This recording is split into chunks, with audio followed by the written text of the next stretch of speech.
Hey everybody, this is Alex Merced from alexmercedcoder.com. It's been a while since I've done a video. Been busy with a lot of things. But what I'm going to do today is we're going to start a series of videos where I'm going to go over Java. So I did a series of videos where I went over Scala, and then there's Java. And basically both these languages, they work in the JVM. So just to kind of understand what the deal with Java is.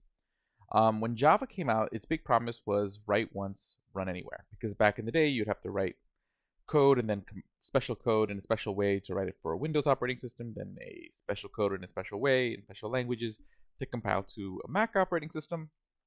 So it was really difficult to kind of have code that ran, or the same software that would run smoothly on both operating systems. So Java's solution was to create sort of an intermediate language. So the idea was basically you have this thing called the Java virtual machine, and the Java virtual machine kind of runs this sort of assembly-ish type thing called Java bytecode. So it's a higher level language, not quite as high level as, let's say, like Python, Ruby. It's not interpreted, it's compiled. But instead of being compiled to, let's say, binary, like you would if you were to compile like a C++ program, you compile it to Java bytecode. And Java bytecode, since it's kind of Java bytecode itself is more of a lower level format, the Java bytecode then gets run by the Java virtual machine. And then, so you kind of get to sort of in between. So faster than an interpreted language, but, maybe not as fast as running C++ binaries. And basically what it does, it also has this thing called like just-in-time compilation where, it'll compile certain things and then kind of cache them. So that way, it's able to do things faster, or compiles it's called just-in-time compilation. But the bottom line is, what matters, all that the Java virtual machine cares about is compiled bytecode. So originally, to create Java bytecode, you would write code in the Java language, which the Java language was a much more higher level language, a little bit more readable, a better sort of abstraction. Again, maybe not as simple as, let's say, Python, Ruby, JavaScript, PHP, but maybe a little bit more simple and straightforward than using a C++. Because it had all these features that that things like garbage collection that made life a lot easier because you're not having to manage memory like you would in C and C++. And again, that was sort of the main alternative. That's what it was providing you an alternative to. So you would write Java code, you would compile it to Java bytecode, and then long as you had a copy of the JVM, the Java virtual machine, on your computer, you could run that code. So it doesn't matter if it was a Mac computer or a Windows computer, because they would both have versions of the JVM compiled to their operating system. So you could literally write the code once and run it anywhere. So that's sort of like the deal with the Java virtual machine. And technically that's how Android phones run apps. Okay, I mean technically they use a language called Kotlin, which is another language that compiles to Java bytecode. So as far as like main languages that compile to Java bytecode, of course it's Java, but there's also Scala, Kotlin, Groovy, Clojure, and then a lot of implementations of other languages within the Java virtual machine. But at the end of the day, Java bytecode is Java bytecode. Like, what's the intermediate language is what matters. Although different language implementations might optimize how they compile to that bytecode better. So that's kind of where the competition between these languages are, who can kind of create the best abstraction over Java bytecode. And this is kind of like the inspiration that led to .NET and C#, because .NET and C# and F#, they kind of do the same thing. So basically, it's a little bit more of a controlled ecosystem controlled by like Microsoft, but same idea in the sense that you have an intermediate language. So this is what they just refer to it as the intermediate language, and then they have the common runtime, which is like the same thing as like the Java virtual machine. And then whether you're writing code in C#, F#, Visual VB.NET, or C++, in the .NET world, it will compile to this intermediate language, which then gets run by the common runtime, which you can then run on any system nowadays. So it became a pretty popular idea.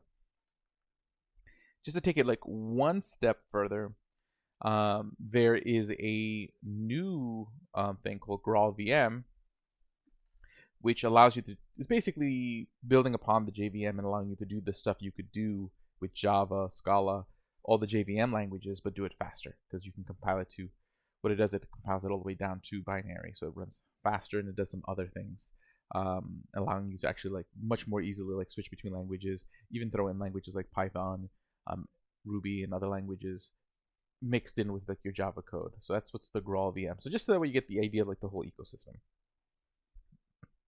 Now, right now, the current version is Java 17. Java 17 is a long-term support version. And the current sort of schedule of how often they release Java, I think right now they're on a 6-month schedule. So originally it was like version 5 was like the big release. And then there was like, I think like not till 8 years until Java 8. And then Java 11 were like the 3 sort of big releases that took a couple decades to get released. And then starting with Java 11, they started doing every 6 months coming out with a new version of Java, and I think it's every 2 years. The one that gets released every 2 years would be the new long-term support version, meaning they'll keep maintaining it for like security fixes and whatnot, beyond the next release. So right now, Java 17 is the most recent long-term support version. It's actually the most recent version that came out, I think, like a month or two ago. So that's the newest version. That's what I'm going to be covering in these videos. Okay, in a lot of workplaces, they may be using Java 5, Java 8, more likely Java 8 or Java 11. And the reason why that matters is because certain features, like you could write Java 8, Java 11 compliant code and it'll run just fine in Java 17, but features that didn't exist until now in Java 17 won't work in there. And to the extent that I can, I'll try to point out what features are on the newer side, but some of those won't come until later. First, we're going to cover like a lot of just the basics. So the first thing you want to do is actually install Java. One really easy way to do it is use Corsair. Okay, Java. Okay, here we go, Java Corsair. So you would just install this Corsair program, and this program will install Java. It can use it to install Scala. It manages all that stuff, and it can manage between different versions of the Java virtual machine. So what I'd recommend is installing Corsair. Okay, so that way you can easily install everything. Also, if you want to use a Docker environment and not have to like install it on your computer, I mean, of course, you could always use like a REPL or something like that. But at my Docker, I have just look up Alex Merced on Docker Hub, and I have this container, and this container has the Java 17, Scala 2 and 3 installed. So if you want to work with those languages, you could just work out of this container and get to use it. And it's also with Corsair. It has Python 3 on there. So this can be a container you can go open up using Docker and just work out of that to do these exercises. And with VS Code, if you have the remote containers extension, you can actually turn on the container and then open it up in VS Code. So those are all cool features that you can take advantage of in order to create your Java environment. Okay, I just have Java 17 installed with, actually I think I installed Java 17 separately. And here we go. Although, now that I come to think about it, if I remember right, the way I have it set up is that Java, actually, if I type in Java and I do version for me, I end up getting version 11. Okay, so technically, if I want to use Java 17, I'm pretty sure it's like Java 17. Yeah, so that's how I have it installed currently. I might have to go tinker with that. But yeah. So that's the way I have it set up there, because I originally had 11 version, which was like the other sort of big release only a couple years ago. So we went from 11 to 17 pretty quickly, because again, 6-month releases. And again, the reason why I'm giving you guys all this preface is so that way you can understand sort of the Java ecosystem better. Cool. So let's see here. So how do you do Java? So let's just create a folder.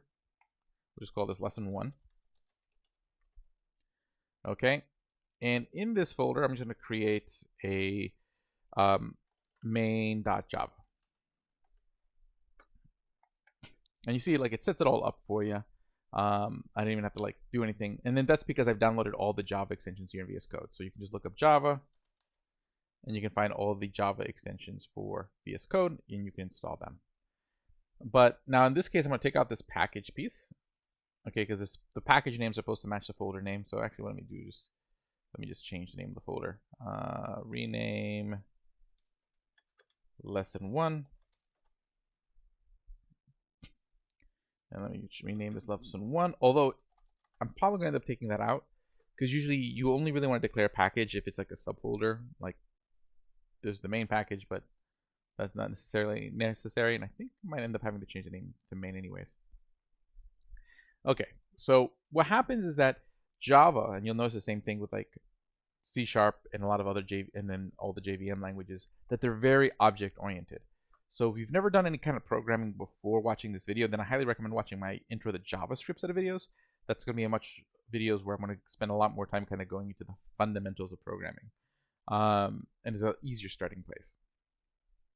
But the idea here is a class is a construct for making objects in programming. So basically what it is like a blueprint. So essentially what you're doing is that your program is essentially everything in Java is an object or is classes. So what you're doing is every time you define a chunk or script, that script is essentially a class. So in this case, your program always starts with a class. It doesn't matter what the class's name is. In this case, I'm calling it main. But it starts with a class where you have a function where you do public. Public just means that it's usable outside of the class. Static just means that it's a function of the class, not of an instance of the class, which we'll get there eventually. We'll talk more about that. Void is the return value, so every function, because basically what you're doing in programming is you're running a lot of functions. Functions are just little bits of code that you can call on demand, okay? So it's like telling, like, you know, a function might be like me saying to somebody, saying, hey, go fetch me a bottle of water. I'm giving them a command, and then the result of that command is they bring me a bottle of water. That's called the return value, like what I get back. So what I'm saying is that this function gives me back nothing. Void. Okay, and this function has to be named main. So this is the main function. The main function is the function that when you run the program, is the program that's being run. Like literally when you run any program on your computer, essentially what it's doing is that the underlying source code, there's probably a main function that's being run. I mean, at the end of the day, it's actually binary. But the idea is that that's generally how compilers know, like, this is where your program starts. The first function call is always sort of the main function. And that main function can be given arguments via the terminal, which so that means you can receive, like, you know, you can say, hey, run program, and then give it, we'll show you what I mean. So this function can receive an array of strings. Okay, and actually I do think I want to capitalize that S. String, an array of strings. Strings just means like words, okay, texts. And we usually call that args. So those are arguments being passed into our program.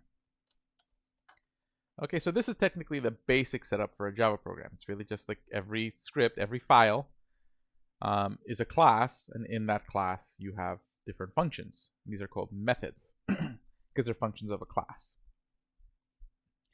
And then basically, you know, if I wanted to write other functions, like group together functionality, I would just make a different file with another class, and then I can bring that file into here, use those different classes together. So the first thing you always want to learn when you learn a programming language is how do I print text to the console. So you see here, this is my terminal down here. That is your console. That is, you know, when you run your program, you're really running it in this shell or terminal environment here. Okay, this is where you tell your computer what to do, and then your computer can give you feedback.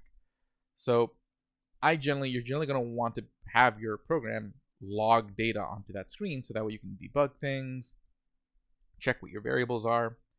So the program for doing that is system, or the function for doing that is system.out. Then there's a few functions for you, so you can see here there's a bunch of different functions. And just to show you, like every time you see a dot, so system is a object that exists within Java, which has a bunch of properties, methods, functions. So one cool thing you can do in any IDE, so whether you're using here, what I'm using is VS Code, or you're using like IntelliJ or Eclipse lots of IDEs out there, especially for Java. There's a lot of IDEs that specialize in Java. I can just hit the dot, and what happens is that the dot will list everything that that object has. Because you can't memorize everything all the time. So having an IDE, an integrated development environment, can really make my life easier, because I can then see like, oh, there's all this stuff inside of system. Now, a lot of this stuff I'm not going to care about right now. What I do care about is out. Okay, because we want to send data out of the program. And then we have these functions for sending stuff out. Particularly, I want to use print line. And then here we can put in a string. A string is always represented by quotation marks. And I'm going to say hello world, because that's generally how your first program is, hello world. And there we go. We've written our first program. Okay, so now I want to run it. So let's see here. First, I'll just try it with Java 17. Well, actually, let me just cd into that folder. Cd up, cd into lesson 1.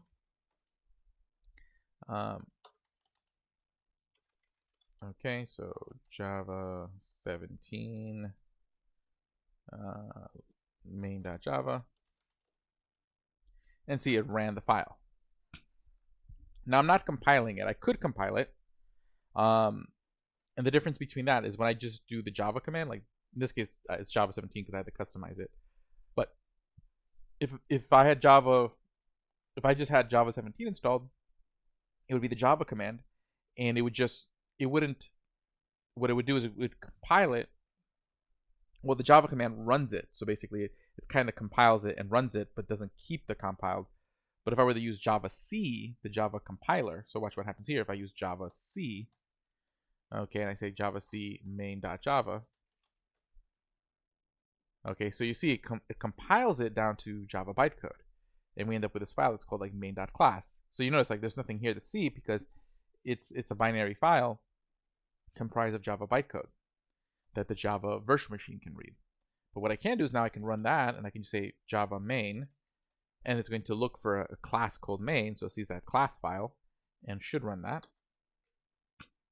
Okay, and that's just complaining because it's because of the package, because I've declared a package here in the main file. Okay, so you see here like wrong name main. Okay, Java no class definition found. Okay, but so could not load main class main. Could not find or load. Like it works if I take off the package, because again, generally packages are meant to define sub pieces of the code, not the main area. So like here, if I do that again and then I recompile, and then I run Java main, see, it works. Okay. The only reason I include the package up there is just because now my IDE is giving me this, always complains if I don't include the package there. So okay, different IDEs, different versions, they all behave in different ways. But again, for the purposes of just testing out our programs, I could just use the Java. In this case, I'm just using Java 17. That's again a custom command I made, because that way I can have Java 11 and Java 17 coinciding with each other. So if you just install Java 17 or you use Corsair to manage your Java versions, then you don't have to worry about that. You can just write Java. Okay, package management and version management is always an issue in any language. So Java 17, again, main.java, and see, it works. Okay, but I'm gonna put that package name back up there, just so that way that stops complaining. Okay, so now you see the basic setup for a Java program. It's really, again, you write a class. The class name doesn't matter. It should be the same name as the file. So the file's called main. We expect that there's a class defined in there called main. Okay, the package is generally the name of the folder. Okay, so in this case, the folder is called lesson 1. But again, but basically it's assuming that I might have some other program here in the parent folder, so that's why it gets confused. And then then you generally the program starts with a public static void main. Okay, so all good.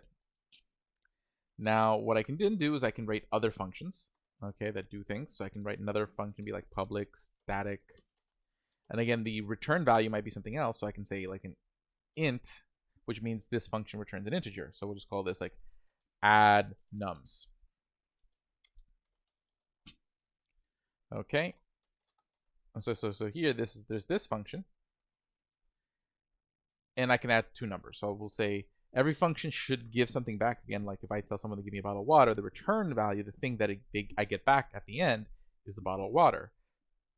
In this case, the thing that I should get back is an integer, which is a whole number.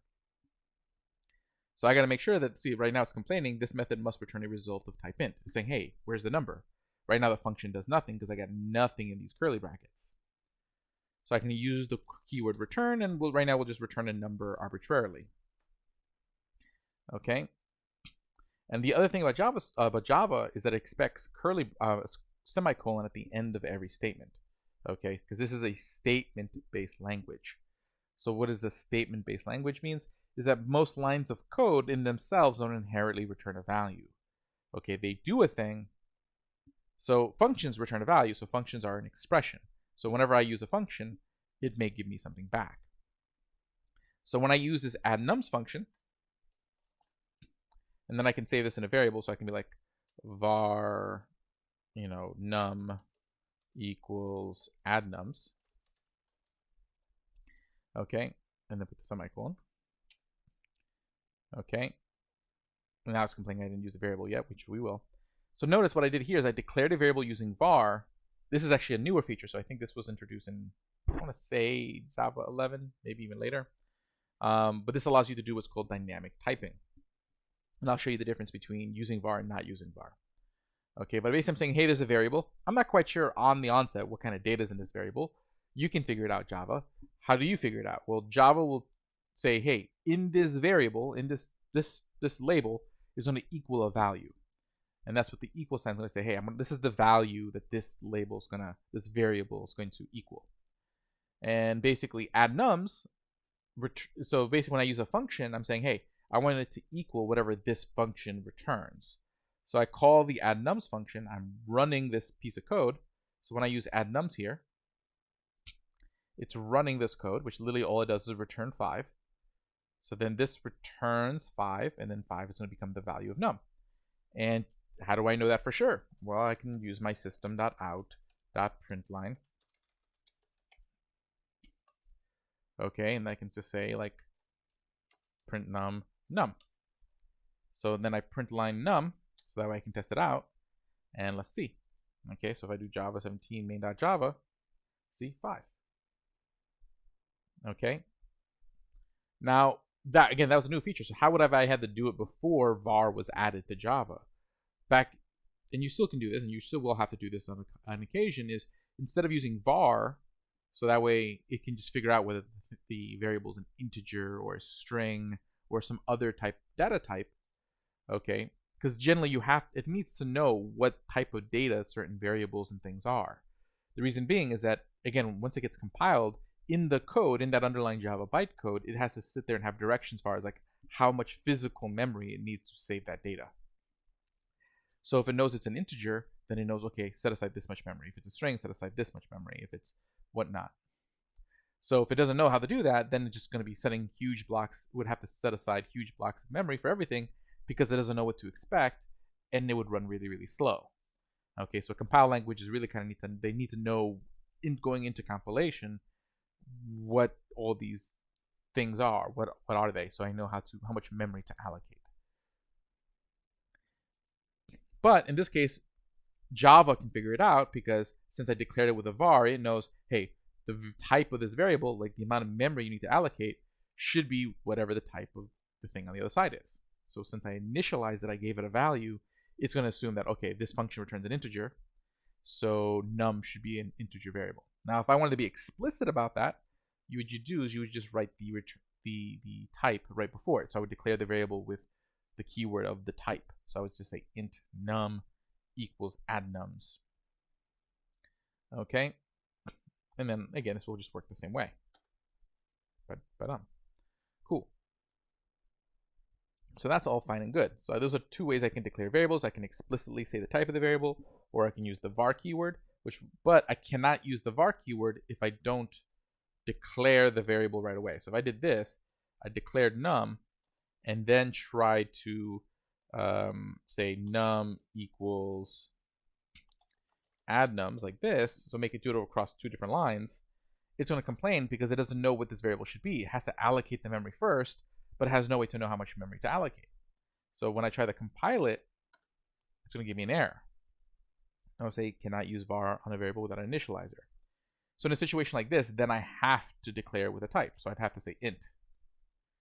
Because now it knows that this variable is supposed to be an integer, so it can handle that here. And now it works again. But once the variable has a type, I can't change that type. So if I were to go here, instead of using add nums, if I were to assign a string to there, see, I get an error saying, hey, I can't, this variable num, you said it's an integer, and you're trying to give it a string.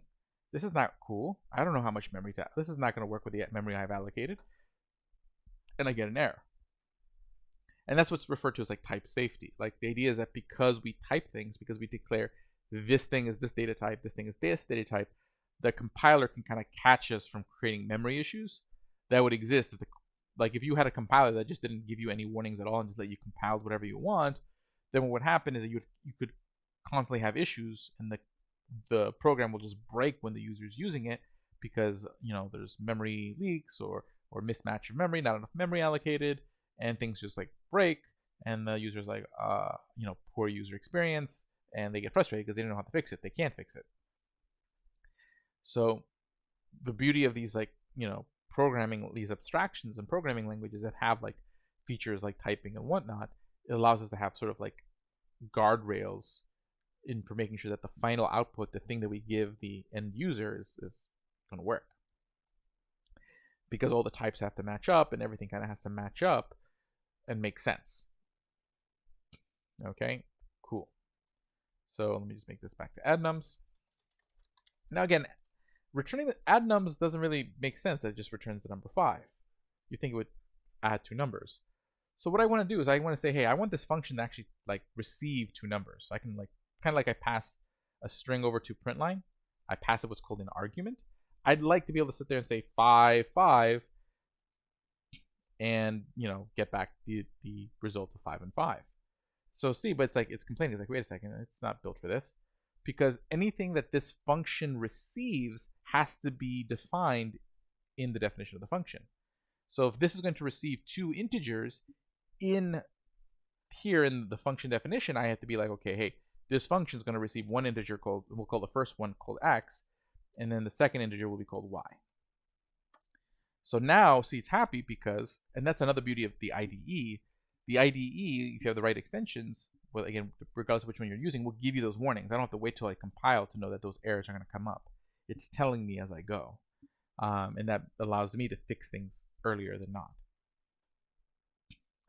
But see, I'm saying, okay, hey, this function add nums is going to take 2 arguments, 1 integer of x and an integer of y. So and then I can be like, I want to return x plus y. And everything will make sense because, hey, it's supposed to return an integer. It's going to receive 2 integers. So it makes sense that when I add 2 integers, that this is going to equal an integer. So this all checks out. Everything matches my description. Okay, it matches what I told it. I told it it was going to return an integer, and logically this would be an integer because the 2 x and y's we said would be an integer. And then so now when I use the function, I give it 2 integers. And now if I try to give it a string here, so if I try to give it 5, see, now it'll give me an error because the IDE knows that both arguments are supposed to be integers and will warn me. Okay, that's the beauty of having good tooling.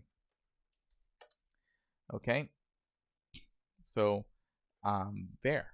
Okay, so I hit add nums 5 plus 5, so now I should get 10. So when this logs, I should get 10, and see, we get 10. Okay, so I think that's a pretty good first run. Now just notice that, hey, when I define functions in the same class, so since I define this static method inside the same class, I don't have to write like main dot add nums.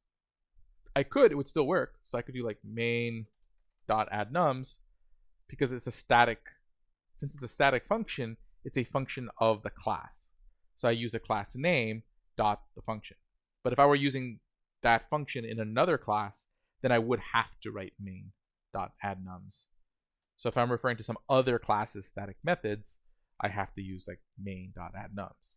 But when you're inside the same class, I could just do that, because then it'll look for a static method within the current class. Okay, so that's just to be aware of that. But again, basically anytime I run my Java program, it's going to look for whatever class is the first class that I give it. And so there should only be one main function in your program. Okay, and that main function is going to be the function that Java is going to be like, okay, that's where the program starts. So everything else should have other names, because the main function tells Java like, this is where my program starts. Okay, now here's a cool thing. So remember I mentioned we have this args array. So let's try that out. System.out.println, and I want to pass it args. Actually, I think if I remember right, Java has like parentheses for like arrays. Args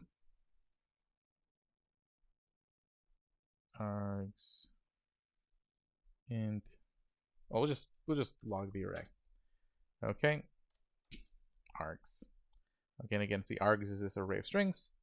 So now what I'm going to do is when I run the program, I'm going to say Java 17, and I'm going to pass it some words. So cheese, hello, we. So these would be the args. Okay. So there'd be an arg. So inside that arg array, which is like an array, is just a list of variables. So there'd be like cheese, hello, we. So let's see if that works. Okay. Well, it worked, but except since I printed out the array, it prints out its debug string, which is just saying, hey, this is a array of strings. Okay. So what I want to do is let's do looping. Okay. So let me look up for of loops. For of loops in Java. Java for loop. There we go. Okay, we have one where we just iterate over an array. Here we go. So what I can do is I want to go over all the different things I just put in args. So what I can do is I can say for, let's just take a look at this. I declare a variable, and then we say of what. So basically what I'm saying is that for each thing inside of args, so for each string, we'll call it arg singular, and that's of args. I want to do the following. I want a system.out.println, and I'm going to print out the individual arg. So essentially what this is doing is that this for loop is going to loop over the list of args. Okay, so basically what I'm saying here is like, this is the list or array that I'm looping over. Now each thing in that array is a string, so I'm going to declare a variable to hold that individual thing.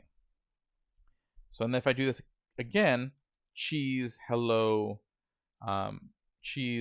we, cheese would be the first thing in the array, so then arg will equal cheese on the first loop, then hello, then we. So I should see that all of those print one by one.